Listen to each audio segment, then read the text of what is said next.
Good evening, Rams! Welcome back to the nerdiest show on the air. I'm Tom Isaacson. And I'm Alex Prast. We have a lot to cover tonight, starting with a whole lot of nerd news. From video game releases and leaks to movie and show announcements, we've got you covered. After that, we will visit a local esports arena to see how the high-level pros and the average Joes take gaming to the next level. Then we'll preview some of the newest Apple products announced at this year's Apple event. Hopefully your phone won't start slowing down after we check them out. That's right. Then, no more need to axe around for a cool bar to visit. We're here to give you a tour of the Axe and Ale right here in Fort Collins. All this and more starting right now.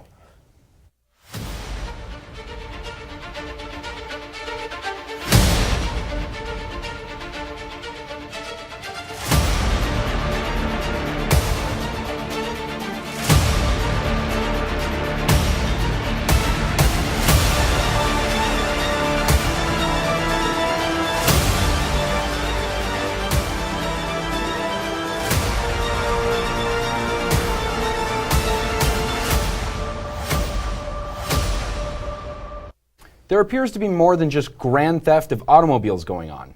Last week, Rockstar Games was the victim of an unprecedented leak. 90 videos of in-development Grand Theft Auto 6 gameplay were published online after a hacker illegally broke into Rockstar's system and downloaded the confidential intellectual property. This is one of the most high-profile leaks in gaming history for many reasons, largely due to the fact that Grand Theft Auto 6 is the sequel game to one of the most profitable video games of all time. Many fans may be eager to get a glimpse of the gameplay, since the last GTA game hit consoles all the way back in 2013. However, Rockstar Games, publisher Take-Two, and the game's investors see the leak as profit-threatening crime that will destroy years of hard work and development. The stock of the game publisher Take-Two has already dropped by 6% following the leaks. Rockstar says development will continue as planned, yet only time will tell how the impact of this leak will ultimately affect GTA 6.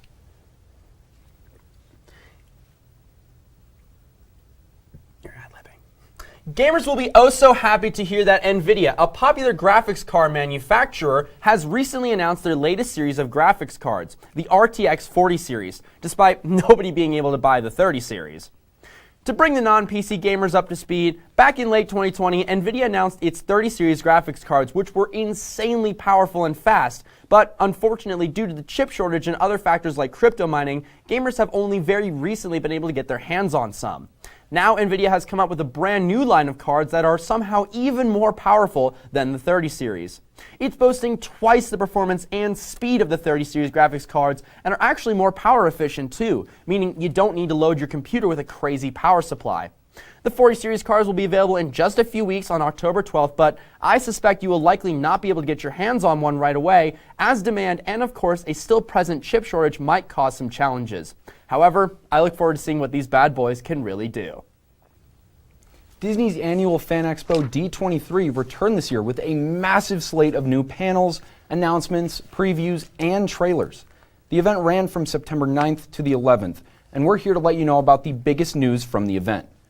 On day one, Disney and Pixar announced the production of Inside Out 2 and offered new footage of Disenchanted, starring Amy Adams and Patrick Dempsey, The Little Mermaid live-action remake, starring Halle Berry, and Hocus Pocus 2, which comes out next week, almost 29 years after the original film's release.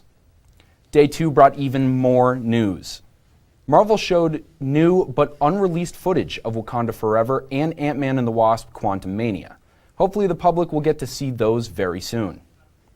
New Marvel movie titles, however, were announced. The Marvels, Captain America: New World Order, Thunderbolts, and Fantastic Four. As for Marvel shows, the crowd was given a Loki Season 2 sneak peek, as well as announcements of more upcoming new shows. Echo, Secret Invasion, Ironheart, and perhaps the most exciting, Daredevil: Born Again. In Star Wars news, we didn't get much besides more Andor promotion, but we did get mentions of two coming series, The Acolyte and Ahsoka.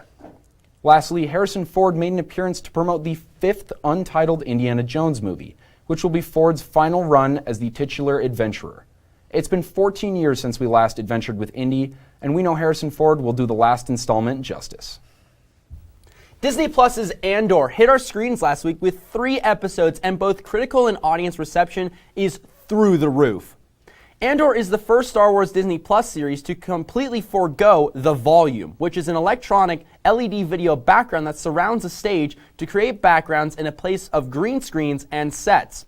Rather than use this tech, series creator Tony Gilroy opted to utilize predominantly practical effects and sets. This has created a sense of authenticity in the show, as well as some gritty writing and themes of loss and perseverance ingrained into the story. The limited series has been set to air for 2 seasons with 12 episodes each. Fans and critics alike look forward to seeing lead man Diego Luna's continued stellar performance as the rebel Cassian Andor. This show is certainly a win for Latin American representation in Star Wars as well. Luna comes into his own as the grounded rebel just trying to outlast the Empire.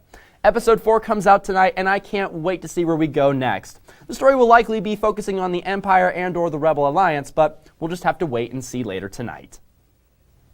You have got to be karate kidding me. Sony Pictures has declared the so-called return of the original Karate Kid franchise to the big screen by setting a new Karate Kid movie for release on June 7th, 2024. While the franchise has lived on thanks to Netflix's Cobra Kai series, which just debuted its 5th season on the streaming platform, this new Karate Kid project will be the franchise's first film offering since 2010 reboot starring Jaden Smith. The 2024 Karate Kid movie does not yet have a synopsis from the studio or a cast and crew attached. Some displeased fans are expressing frustration that Sony's ignoring the current Cobra Kai series. Others are excited to see what the return will entail, including plot details and returning cast members. In the meantime, we'll just have to hope this won't be a copy kid of the original or the Cobra Kai series. Ladies and gentlemen, we have been reporting on this since all the way back in February, and I could not be more pleased to tell you about some of the best gaming news in years, at least in my opinion. The next Legend of Zelda game has officially been titled and has a real release date of May 12, 2023. The official sequel to Breath of the Wild will be called Tears of the Kingdom. Fans of the franchise can likely expect much of the same mechanics as its predecessor. However, that doesn't mean it will be the same game. From the trailers alone, we can tell there are going to be all kinds of new enemies to fight, puzzles to solve, and new tricks and tools to make the game even more exciting than Breath of the Wild, which is really saying something. We join Link and Zelda adventuring through a cave where they appear to stumble upon a mummified Ganondorf, the series' main antagonist, and it appears the two will be once again separated, leaving Link on his own to adventure through a now floating and ever-changing Hyrule. The title of the game appears to be in reference to the pretty dismal and sad state the previous game left us on, and perhaps a darker tone for the story of this game. For me and my fellow Zelda fans, however, May cannot come soon enough. Ryan Reynolds just stunned not the world, not the universe, but the multiverse yesterday with the surprise announcement that Hugh Jackman is back as the Wolverine. That's right, after years. Hey Hugh, you want to play Wolverine one more time? Yeah, sure, Ryan.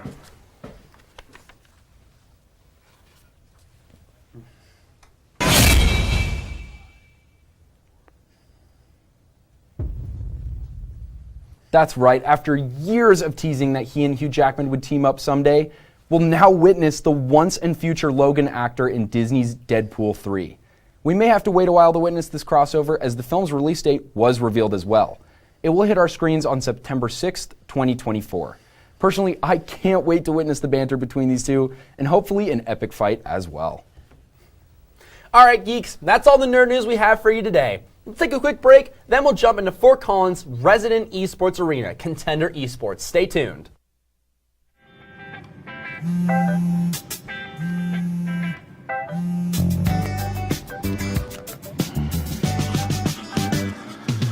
Baby, you see, you're so right for me, and I'm right for you.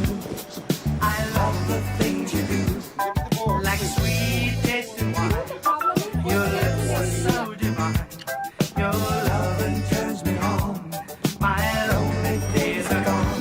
That's why I'm never gonna let you go. Never gonna let you go. Babe, I'm never gonna let you go. No, no, never gonna let you go. Baby, never gonna let you go. Never gonna let you go. Babe, I'm never gonna. Here you go. Thank you. Thank you.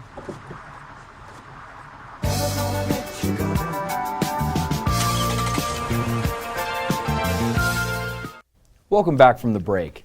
You've seen Canvas Stadium, you've heard the cheers from Moby Arena, but now there's a stage for gamers to showcase their skills. Contender Esports. With top-of-the-line gaming PCs, chairs, and consoles, as well as snacks available around the clock, you know I had to check this place out. The Fort Collins gaming community has been around a long time, but since the pandemic, it has been a bit more disconnected. However, one place has just opened, and getting people together is what they're all about. When a person's new here and they first walk in, they firstly get greeted with a warm smile. You know, usually we like to talk about what they're into. If you have your favorite game, you gotta make sure you have your Steam, your Battle.net, your Epic, whatever you're using, their credentials. And then depending on who's working, you know, we like to talk to them about whatever game they're into. So, and then we break down, we tell them like the memberships and you get this kind of rate, you get a discount. But other than that, we just like to, you know, try to make them feel comfortable, you know, feel like they're in the presence of other gamers and not just business guys. If you know video games, you know there's so many different facets and elements and communities and age ranges and expressions of the industry. We try to fill those needs for everybody. You know, teenagers, adults, whoever it is, whether you're into fighting games, RPGs, MMOs, we pretty much give you a space to be yourself and express your interest in those wholeheartedly without judgment. For right now, our big focus is tournaments. Tournaments have been really exciting. You know, we are a franchise, so we try to make those as big as possible with our cross centers. Just a place to have fun, really. That's my main goal, and that's what drives me, so. While at a glance, it could seem like just a PC arcade, the people are what make this special. The community is the most important part of our business, and it's something that I've always enjoyed about video games. People from all over the United States playing together, all different types of interests and backgrounds and everything like that, and then we all came together for a common goal. And you know, the Fort Collins community is no exception to that. Everybody who's in the video game community just wants to connect, just like anybody else. The community is what keeps everything going. It's clear that so many people care about this culture, and that's because gaming means much more to them than just a hobby. This is the coolest thing ever, and so it motivates me to try to find those avenues for them to, you know, get scholarships or get recognized on streams or whatever I can do to help facilitate something that I didn't have the opportunity to do when I was a kid. You know, video games have been a part of my life before they were cool. To me, video games is one of my oldest memories. As being a kid in a third-story apartment in Reno, like in the last stage of Mario on Nintendo. For some reason, video games just always stuck with me. It's just been such an integral part of my life. I mean, you can ask my wife, she drives her nuts sometimes. And you know, everybody's just super cool. Like, I think just giving them a place to all meet and connect about the things that they all enjoy just kind of adds to that environment, you know what I mean? Like, it's one thing to be like isolated by yourself, but when you get to hang out, it's just a different element when you're face to face with somebody. Yes, you're playing a game, but they're right next to you. It's a different interaction than it is digitally. It's so surreal to me because, you know, playing video games in the 90s, it was very like, you know, there was a stigma to it, and now that it's so mainstream, it still just blows my mind because, yeah, you can meet anybody walking down the street, and there's a big chance they may not play games, but they've watched some games before. It's just interesting to me because you feel more comfortable with talking to people about it. That adds another level of connectivity for people, you know, because all human beings just want to connect on some level, and why not video games, you know, so. Mom, get the camp! Tom, I cannot express how excited I am that something like this exists in Fort Collins. I mean, when you first walk in those doors, I had no idea what I was walking into, and it just incredible. No, I have the exact same feeling, Alex. When I walked in there, I was like, wow, this is like actually really cool. The vibe in there, the LED lights, everything. It wasn't over the top, ooh, we're all gamers, but it was just a really nice, relaxed way, you know, to really play games with friends. And I think that's what's important here. Yeah, and it just felt so welcoming to just be there and play games with your friends. I Absolutely. loved it. It was so much fun, even just getting to visit. Mm-hmm. And well, Tom, you know, I'm always looking for a place to take my esports to the next level. And as soon as I found out there was a place like this in the Fort Collins community, I knew I had to check it out. That's right, Alex. And another thing we should definitely check out, the coolest products and biggest flops from one of the biggest tech events in the world, coming up next. When it comes to making plans, you are the best. Those 9 months were also 273 days of planning. What about your daughter's first costume party? It was out of this world. And let's not forget those barbecues you plan in detail for your family and your more vegetarian by the day best friends. That surprise party for your parents' golden anniversary? You get the golden planning. The same way you plan each detail for those moments, start planning to protect you and your loved ones from a natural disaster. Sign up for local weather and emergency alerts. Prepare an emergency kit and make a family communications plan. Protecting your family is the best plan you can make. Welcome back from the break, Rams. Apple, a company which needs no introduction, hosted their annual September event, which, as usual, focused around the iPhone and iPhone accessories. And they have a lot of new stuff coming to our shelves. The top 3 products have got to be the new Apple Watch Ultra, the new AirPods Pro, and finally the iPhone 14. Starting with the new Apple Watch, Tom, is it worth the investment? Well, it's interesting, Alex, because there are actually 3 new Apple Watches. There's the Apple Watch SE, which stands for same edition, because it's the same. The new Apple Watch Series 8, which is got some new features in it. It's got car crash detection, which sounds silly, but if you get in an accident and you fall unconscious, you might not be able to call authorities. It'll call it for you. That's nice. But the big one is the Apple Watch Ultra. It's this massive hunk of titanium. It costs $800. It's aimed at extreme athletes, and I think it is the most hideous thing Apple has released in years. Well, you know, personally, I don't think it looks that bad. It's got the sleek silver to it.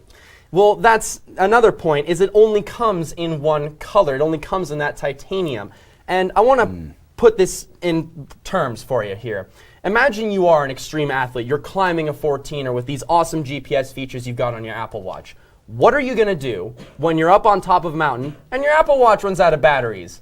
Nothing. Well, that's a good point. I mean, I've got my Garmin Ultra Instinct, and that's meant to be for hiking and things like that, and it has like a 7-day battery life on it, right? Yeah, and it's weird that the Apple Watch just doesn't have that. It only has a 36-hour battery life. And yeah, you can turn on the extended battery mode, which give you 60 hours, But even then, that's just not enough. It feels like they're missing the steps to innovate. Absolutely. Well, the watch may be a hit or miss for some, me, but the one thing I'm the most excited for is probably the new AirPods Pro. Now, these are pretty cool. So starting off, they have a brand new driver, so they're going to sound brand new. They have great new touch control, so you can actually control the volume from the stem, a feature that has been absent for 5 years now.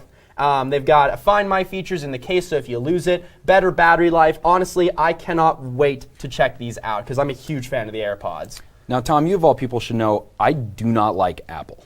If anybody hates Apple, it is me. But there's one Apple product I love, and that's the AirPods. So I'm actually really excited for this. No, I am too, and I think that all these new features are going to be really cool. They're boasting twice the noise reduction on these, which the noise reduction on the Gen 1 AirPods Pro, which I personally have, are already phenomenal. So if that is truly the case, that they are going to get better, I'm totally sold. I'm going to start saving up for those and hopefully get myself a pair by, with all my expenses, 2032? Sounds about right. I mean, honestly, it's about time they finally innovate. Yeah, and I really like that, the volume control is back because, Absolutely. You've always had to reach in your pocket, or if you have an Apple Watch, you can do it there, but it's just, they're finally leaning into the tech. I know, and they're listening to the people who are buying it. Finally. Now, the AirPods are definitely a plus, but the new iPhone 14 seems to be the most talked about Apple product. Yes, it is. Now, the normal iPhone 14, if you compare it with the old iPhone 13, I challenge you to find any design differences at all. They fit Really? in the they fit in the old cases perfectly. There is nothing noticeably different about them. It's the iPhone 14 Pro that is different. Let's get it up on the screen. There it is. So the big thing that you're going to notice right away is this thing called the dynamic island. It's this big blotch of blackness in the screen that has animations because around there are the front-facing camera and the Face ID sensors. You've also got the biggest innovation in cameras on an iPhone in 5 years, jumping from 12 megapixels to 48. That is amazing. Photos are going to look absolutely phenomenal. Well, the thing that caught my eye was that floating island. Is it using OLEDs to shut off those pixels for those animations? It is, actually. And funny enough, if you look at it, there is screen between the camera and the Face ID sensors. So it all kind of ties in and adds a level of interactiveness. And it kind of looks like it is alive, but I dare anyone who is watching a video on their phone to tell me that that isn't going to get annoying after even 20 seconds. I don't know. Personally, I like the design. And it seems the iPhone seems to reign supreme for the most popular smartphone. There are plenty of memes to support that, as well as the fact that Apple is the largest tech company on Earth in terms of revenue. However, more and more people are opting for Android, as they seem to have some features that iPhone users are missing out on. Unique camera functionality, an optimized user interface, and perhaps an edge on text messaging technology. Let's take a look at why texting is such a divisive issue among iPhone and Android users.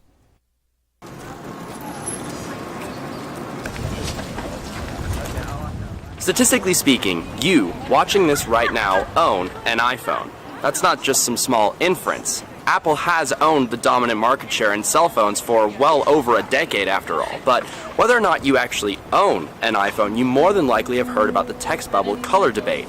But even if you haven't or you don't know what it means, let me bring you up to speed. When messaging people on an iPhone, your text bubbles can be one of two colors, blue or green. The blue means that you're messaging someone with an iPhone or similar iOS device. You can see when a message was delivered, when it was read if the recipient has read receipts turned on, and you can send photos and video with no loss in quality.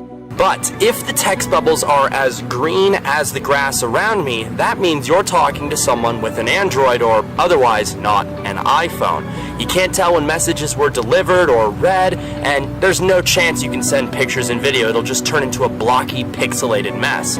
You'll probably get more use out of them printing them out and putting them in art gallery, calling it a mosaic.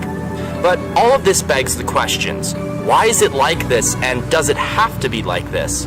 Well, the answer to the second question is no, it doesn't. But the why, that's a little bit more complicated. In 1992, the first ever text message was sent and received from two mobile cell phones. That same year, something called SMS was introduced. And although it has gone through some revisions over the years, for the most part, it has been largely unchanged for nearly 3 decades. And that's because its architecture just can't get any better because of its old design. This 30-year-old technology is being used today by a company that claims to be part of the future. But even on Apple's newest phones, like the iPhone 14 Pro with its dynamic island and car crash detection, even those are still using SMS today. But not because it's the only option, no. Today there exists technology called RCS, or Rich Communication Service, and in layman's terms, it's everything iMessage does, knowing when messages are delivered and knowing when someone is typing and crystal clear photos and video, all that great stuff, but it's entirely universal. And it's supported by nearly every major cell phone carrier throughout the entire North American continent. And it's been on every Android phones for the last 5 years. But on the iPhone, it's the same old, same old. But to me, the most hypocritical part in all of this is the fact that Apple, a company that goes to such extreme lengths to make sure your personal data and privacy are protected at all costs with encryption and two-factor authentication, are using a service that isn't end-to-end encrypted, which means that anyone, Apple, your phone carrier, even the government, can see what you're receiving and sending through SMS without your permission either. RCS, on the other hand, is end-to-end encrypted, which means that sender and receiver are the only ones that can see what's being sent back and forth. No one else can. But as I mentioned before, Apple has yet to add the new RCS feature to any of their new phones. And in fact, according to CEO Tim Cook, quote, "We have no plans to add the feature to any of our products anytime in the near future." So, there you have it. No RCS on the iPhones as of yet. Back to the studio. Now, Tom, that's actually extremely fascinating. I've never had a phone outside of Apple, even though I don't like them. And it's surprising. I didn't know any about that stuff. It is interesting. The further and further I researched about this topic, the more I was like, wow, that's actually kind of embarrassing that it's 30 years old and they still haven't upgraded. So there you have it. No RCS. No RCS. Well, let's take a quick break, after which we'll get to explore a place in Fort Collins to relax and have a pint. Stay tuned. This is CJ, the CEO of CJ's Produce. I'm the muscle, she's the brains. It works. My great-grandfather has owned the Brantley Estate since the early 1950s. It has stayed in our family, and we're trying to make him proud. We had plenty of food and love, and that's what got us where we are today. Mama Tia is my grandmother. She was actually the first in the family to get vaccinated. I was afraid. Leslie was going to get the shot. I came up with every excuse anybody else would say. My grandmother got her shot. When I saw how strong she was, it was like, I'm a healthy young man. Why can't I? Did I have reservations? Absolutely. But doing your research, weighing the options of what works best for you, getting the vaccination is helping your fellow brethren, regardless of how you may disagree with them. CJ has been the motivation for a lot of things. He needs his father there to show him how to become a man. So I am fully vaccinated. I have somebody counting on me, so we made the leap. Welcome back from the break, Rams. Tom, I have to ask, how cool do you think Thor felt when he threw an axe straight through Thanos' chest? If I had to guess, cooler than the block of ice Captain America was frozen in for 70 years. Well, you can probably experience that feeling at Axe & Ale's, Fort Collins' finest and only axe-throwing venue. While I'd rather not be frozen for 70 years, I do want to check this place out. How about right now? You might think that axe throwing and beer go together about as well as tuna fish and pencil shavings. But at the Axe & Ale, it comes together like peanut butter and jelly. It seems like people use injuries or pain outside of this venue to then kind of find catharsis in their own personal lives. We had somebody who was very unfortunately left standing at the altar, and so her bridesmaids brought it right here. Especially with all the political turmoil, people seem to, take out some of their frustration on our walls. That I find to be kind of a nice service to the community. This is Ross Erickson, founder and owner of the Axe & Ale, which started after him and his wife went axe throwing in Georgia. And after moving here, they saw an incredible opportunity. We were ready to open in late March or early April 2020, and because of COVID, we had to delay that by 2.5 months. As far as bringing it to Fort Collins, I had visited here several times as my sister was a student at CSU. And the beer culture, the outdoor culture, just the general vibe of the town felt like this would be a really good idea. Walking inside, the atmosphere is nothing short of inviting and exciting. Exactly what you might come to expect from a local fun spot here in Fort Collins. We try to be as family friendly as possible. We certainly like to think of ourselves as a popular date night activity for couples of all ages. We've had birthday parties for 12-year-olds. We've had birthday parties for 50-year-olds. We try to, be everyone's destination. But if there's one thing Erickson enjoys most about his place, it's the fun he sees on people's face. I think what I like most about running the Axe & Ale is just the enjoyment that I get to see when people come in here and really lean into this as an activity and get good at it. It just is such a pleasure for me to see, knowing that I've done a good job coaching, I've given them a good activity to do, and maybe they're envisioning somebody's face where the bullseye is, or something to that effect. Huge thanks to Ross Erickson for having me out. What a blast that place is. I got to tell you, Tom, I heard about this place years ago, and I was counting down the days to when I turned 21, which was this past summer. Now I have to go check it out. Absolutely. It's definitely a cool place to go and hang out with some friends, and I don't think I'd be terribly good at it, but at least I'd be having fun. Well, that place is probably great for getting some anger out, frustration, whatever it is that ails you. Well, Alex, what ails me is that we're about to wrap things up for tonight's episode of CTV Geeks. That's right, Tom. We love visiting local hotspots with you all, as well as touching on some national nerd news. We'll see you next month on October 26th at 7 p.m. for a very spooky episode of CTV Geeks. Until then, have a great night and stay classy, Rams.